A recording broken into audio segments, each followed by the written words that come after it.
নমস্কার বন্ধুরা। হ্যাঁ, লক্ষ্মী পুজো হয়ে গেছে, কারণ লক্ষ্মীবার যে। আজ বৃহস্পতিবার সকাল সকাল উঠে সংসারের সমস্ত কাজ সেরে মালা গেঁথে আম্রপল্লব কেটে সমস্ত জোগাড় করে মা লক্ষ্মীর পুজো করেছি। আর এটা হলো আমার দোকানের সিংহাসন। বাড়িতে তো তোমাদের দেখিয়েছি, বাড়িতে আছে আমার মাতা রানী মা মনসা আর আমার নাড়ুগোপাল, আর দোকানে আছে মা লক্ষ্মী, নারায়ণ ও গণপতি বাবা। তো পুজো করা হয়ে গেল আমার। পুজো করে আবার তুলসী তলায় জল দিলাম, দিয়ে প্রতিটি রুমে ধুনো দিয়ে দিলাম।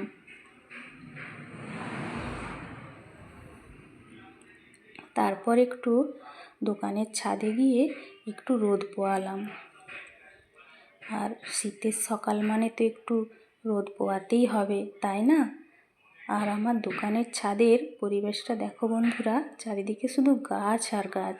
ওই যে আমি নাম রেখেছি বাগান ঘর, নামটা কিন্তু আমার সার্থক। সেটা হোক ঘর অথবা আমার দোকান, দুটোই কিন্তু আমার বাগান দিয়েই পুরো চারিদিকে বেষ্টিত। আর এই যে গাছটা আপনারা দেখতে পাচ্ছেন বড় বড় পাতাওয়ালা, এইটা হলো পদ্মগুলঞ্চ, একটা ঔষধি গাছ বলা যায় এক কথায়। ভীষণই ওটাকে আবার ওটাকে অমৃত বা অমর ফলও বলে অনেকে, ভীষণ উপকার যেটাই আর কি।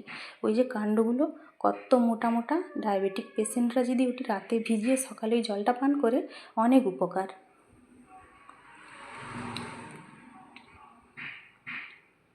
পাতাগুলো কত বড় বড়।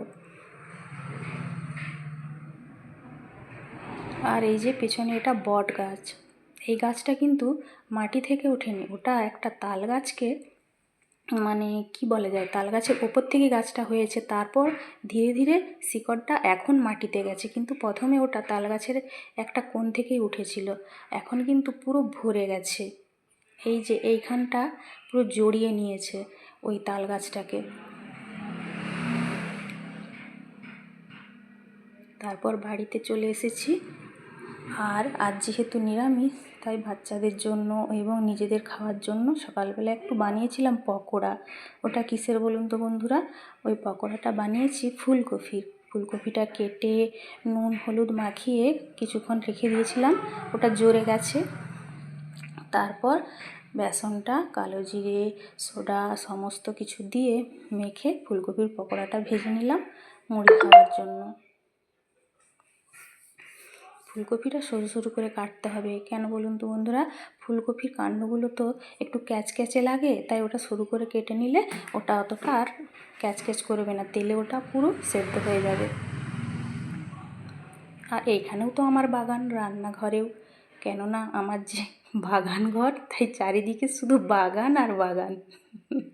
এই জানালা দিয়ে কাঞ্চন ফুলের পাতাগুলো পুরো রান্নাঘরের মধ্যে ঢুকেই গেছে বললে হয়।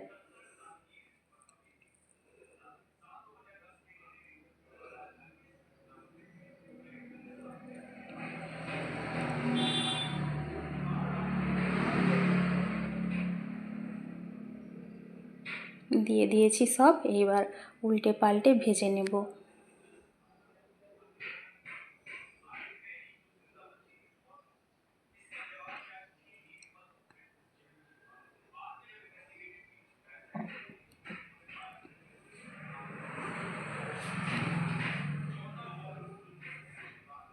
এর নির্দিষ্ট কোনো শেপ হচ্ছে না, যেহেতু ফুলকপিগুলো ফুল এবং ডাঁটাও আছে সঙ্গে, তাই আঁকা বাঁকা এই রকমই হয়েছে। তো হয়ে গেছে বন্ধুরা। আর এক একটা কেমন হয়েছে দেখুন। এই যে এইটা, আজ বৃহস্পতিবার, নাম নেব না, এটা কিসের মতো লাগছে আপনারা বুঝে নিন, আমি বলছি না। তো বন্ধুরা, আজ টাটা।